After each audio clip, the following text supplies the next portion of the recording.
जो लोग डायरेक्टली या इनडायरेक्टली प्रधानमंत्री और होम मिनिस्टर की तारीफ करते हैं, मिलने जाते हैं, मैं सीरियसली इस बात को बता रहा हूं, मिलने जाते हैं, उन लोगों का बायकॉट होना चाहिए, वो गद्दार हैं। क्या बात करेंगे आप आरएसएस के लोगों से जो इस बात को तय कर चुके हैं कि हमें संविधान खत्म करके मनुस्मृति लागू करनी है? उनसे क्या बात करके और क्या समझाएंगे उन्हें? उन्हें सिर्फ ये जाके कह सकते हैं कि हम आपके पैरों में गिर चुके हैं, हम आपकी हर बात मानेंगे, सिर्फ हमें हमारी कम्युनिटी को धोखा देने का रास्ता बता दो। कैसे हम उनसे मीठी मीठी बातें करके, कैसे जज्बाती तकरीरें देके उनको बेवकूफ बनाएं और आपकी मदद करें, ये काम कर रहे हैं जो लोग उनसे मिलने जाते हैं। ये समझ लीजिए आप, उन्होंने सारी इंस्टीट्यूशंस जो हैं हाईजैक कर ली हैं। उन्होंने हम लोगों के, खास तौर पे एससी एसटी, माइनॉरिटीज और ओबीसी के जितनी टॉप लीडरशिप है सब हाईजैक कर ली। इस बात को जब तक हम तस्लीम नहीं करेंगे हम एक कदम आगे नहीं बढ़ा पाएंगे। अपने अंदर से गद्दारों को आइडेंटिफाई नहीं करेंगे हम एक कदम आगे नहीं बढ़ा पाएंगे।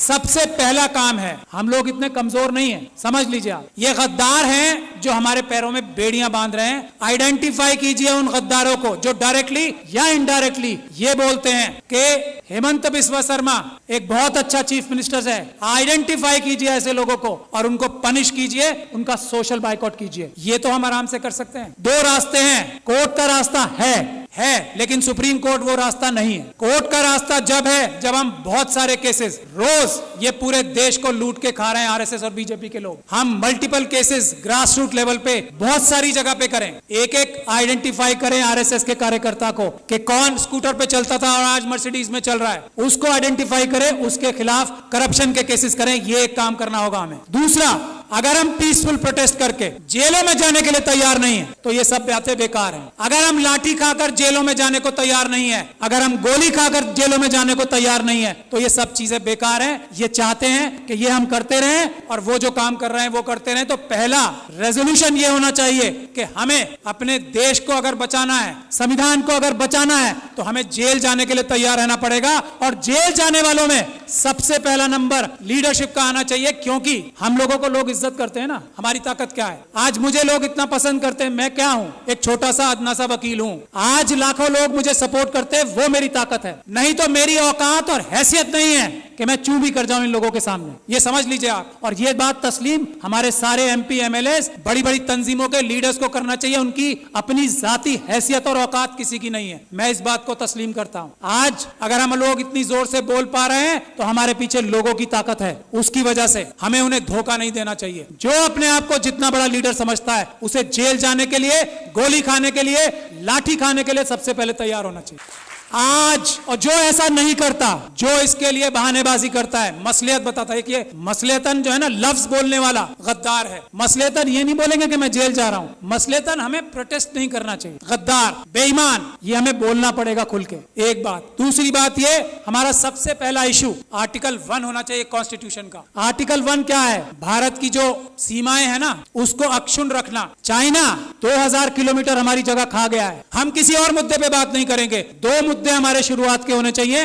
और हमें होम मिनिस्टर का, हमें प्राइम मिनिस्टर का घेराव इस बात पे करना चाहिए कि चाइना से हमारे देश की सेना अपनी जमीन वापस लेने के लिए बेकरार है। तुम डरपोक हो जो उन्हें रोक रहे हो, इसके लिए हमें प्राइम मिनिस्टर का घेराव करना चाहिए। ये आर्टिकल 1 है, इसके लिए करें। और आगे जाके गोली खाएं। इसके बाद क्या, 2000 किलोमीटर हमारी, जिसको अलग अलग जबानों से हम कहते हैं, कोई भारत माता कहता है, हम भारत देश कहते हैं, उसमें से 2000 किलोमीटर कोई ले गया और हम यहां बैठ के डिस्कशन करेंगे? नहीं, या तो प्रधानमंत्री इस्तीफा देंगे या वो 2000 किलोमीटर वापस लेंगे, नहीं तो हम मार्च करके हम खुद जाके वापस लेंगे। ये हमारा पहला एजेंडा होना चाहिए। दूसरा एजेंडा इस वक्त जो है वो है मणिपुर। अगर मणिपुर के लिए हम लोग प्रधानमंत्री का घेराव नहीं करते, प्रधानमंत्री और होम मिनिस्टर डायरेक्टली इन्वॉल्व है मणिपुर में जो हो रहा है, यहाँ मणिपुर के लोग बैठे हैं, अरामबाई तेंगुल, मेतेई लिपुम, ये दो संगठन है आरएसएस के जिन्होंने ये सारा कारनामा अंजाम दिया है, अमित शाह साहब के साथ मिलके जिन्होंने ये सारा कारनामा अंजाम दिया है, चीफ मिनिस्टर बीरेन सिंह के साथ मिलके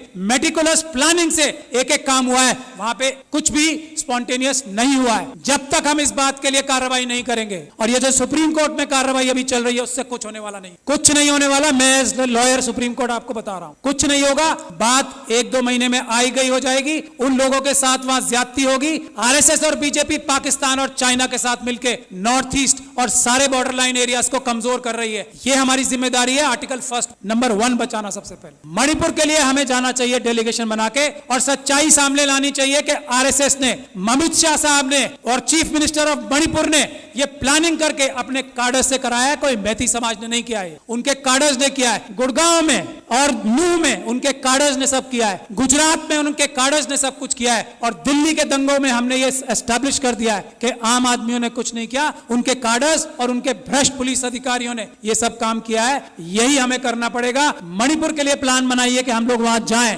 और एक्सपोज करें कि मणिपुर में क्या हो रहा है, क्या हो रहा था और क्या हो रहा है अब। और उसमें अमित शाह साहब सबसे बड़े चाणक्य हैं। उनको अरेस्ट कराने के लिए जब तक हम कोई कार्रवाई नहीं कर पाते, मणिपुर का कुछ भला नहीं हो सकता। मैं ये बात दावे और गारंटी से कह रहा हूं। He is the main mastermind, mister Amit Shah. वो वहां जाके बैठे ही इसलिए थे कि उन्होंने ये सब प्लानिंग करनी थी कि सब कुछ ठीक चल रहा है या नहीं। वरना भारत के होम मिनिस्टर में इतनी ताकत होती है, चेयर में, चाहे कोई डफर भी बैठ जाए उस पे। अमित शाह साहब की बात नहीं कर रहा हूं, ये डफर वर्ड उनके लिए इस्तेमाल नहीं किया मैंने। अगर कोई डफर भी बैठ जाए, भारत के होम मिनिस्टर की चेयर में इतनी ताकत होती है कि सब शांति वहां पे एक दिन में हो जाए। लेकिन जो होम मिनिस्टर वहां अपनी प्लानिंग ही करने गया था, इंप्लीमेंटेशन देखने गया था गुजरात मॉडल की, वो उससे क्या उम्मीद करते हो आप? आज तक किसी आदमी ने यह बोला है कि Amit Shah is the main mastermind of Manipur? नहीं बोला। यही हमारी कमी। तो मेरी यही गुजारिश है, एक तो जेल जाने के लिए जो लोग तैयार हैं, गोली खाने के लिए जो लोग तैयार हैं, लाठी खाने के लिए जो लोग तैयार हैं, वही बोले कि मैं लीडर हूं, वरना वो गद्दार है। मेरा ये मानना है। बाकी अपनी अलग अलग राय सबकी हो सकती है। यही एक टेस्ट है।